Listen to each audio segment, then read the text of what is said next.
Halo semua anak-anak kelas 8 SMPK Penabur Jakarta. Gimana keadaan kalian?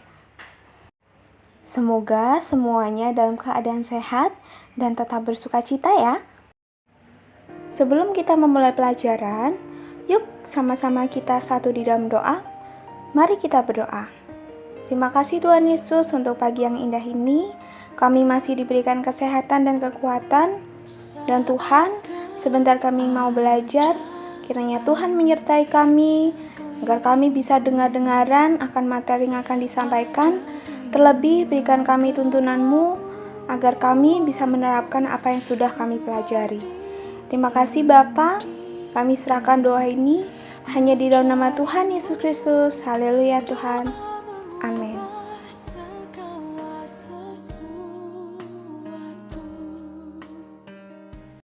Hari ini kita akan membahas materi terfokus PKBN 2K.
melakukan bullying verbal kepada teman kita.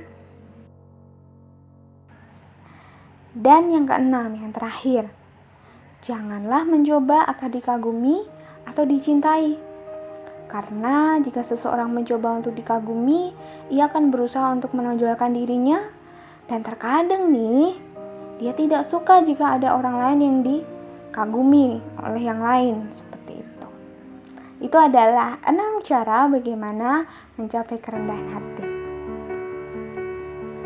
Kemudian, apa sih manfaatnya ketika kita memiliki sikap yang rendah hati? Pastinya banyak sekali. Namun di sini saya hanya mengambil 5 manfaat ketika kita memiliki sikap yang rendah hati. Yang pertama, mempunyai hati yang lebih tentram. Kenapa? Karena setiap tindakan kita, apapun yang kita lakukan, dengan motivasi yang benar dan bukan untuk dikagumi orang lain. Itu. Yang kedua, lebih banyak teman. Siapa sih yang di sini yang gak suka, yang gak senang punya teman yang rendah hati? Tentu semuanya senang ya, karena orang yang rendah hati, dia bisa menerima perbedaan. Yang ketiga, terpancar aura positif. Seperti yang kita tahu, orang yang rendah hati memiliki sikap yang sopan. Tentu hal itu bisa memunculkan aura positif.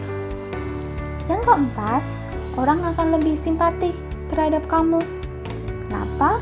Karena orang yang rendah hati, dia juga tidak berpusat pada dirinya sendiri.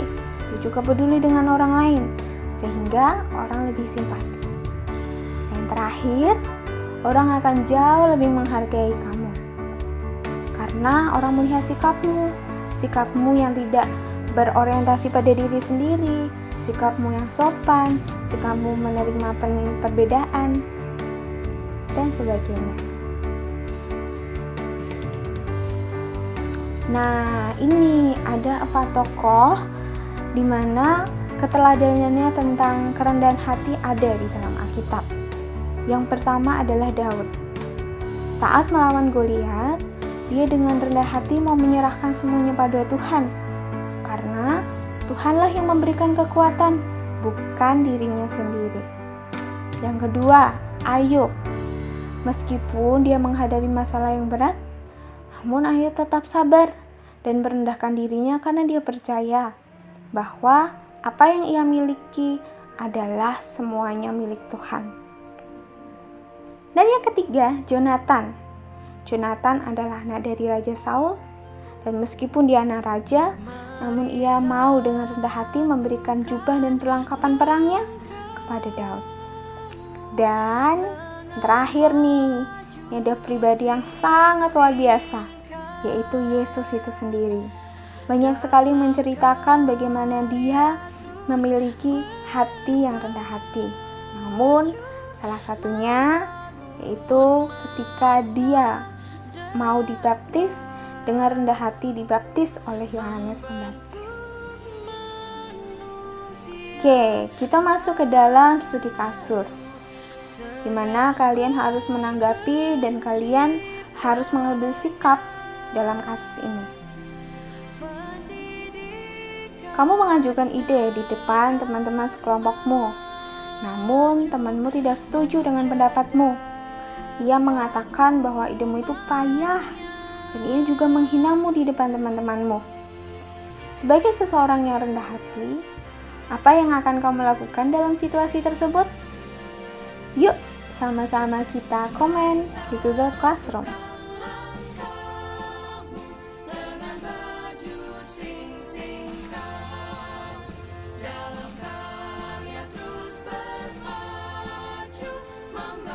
Kita masuk dalam refleksi. Apakah kalian sudah menjadi pribadi yang rendah hati? Jika sudah, yuk kita sama-sama pertahankan sikap itu. Namun, jika belum, mari kita sama-sama belajar berproses untuk menjadi pribadi yang rendah hati. Oke, kita sudah selesai di pembelajaran kali ini. Namun sebelumnya, yuk kita sama-sama tutup di dalam doa. Mari kita satu di dalam doa. Terima kasih Tuhan Yesus untuk materi hari ini. Kami mau Tuhan menjadi pribadi yang rendah hati. Kiranya Roh Kudus-Mu yang terus mengingatkan dan menuntun kami untuk terus memiliki hati yang rendah hati. Kami juga teringat Tuhan untuk pandemik yang sedang melanda bangsa ini, juga negara-negara lain Tuhan. Tuhan berikanlah kesehatan dan kekuatan untuk para tenaga medis, kebijaksanaan untuk pemerintahan, dan juga kami semua Tuhan, agar kami tetap percaya bahwa kuasa-Mu mampu memulihkan dunia ini. Dan Tuhan, berkati juga untuk materi pelajaran selanjutnya yang akan kami pelajari. Kiranya Engkau terus memberikan kami hati yang mau terus belajar. Terima kasih Tuhan, kami serahkan hari ini. Doa ini hanya ke dalam nama Tuhan Yesus Kristus. Haleluya. Amin. Oke, itu materi rendah hati yang bisa disampaikan oleh tim PKBN 2K. Terima kasih sudah mendengarkan dan menyimak video pembelajaran kali ini. Dan ingat, stay humble, stay healthy, and stay at home guys. Bye-bye. God bless you.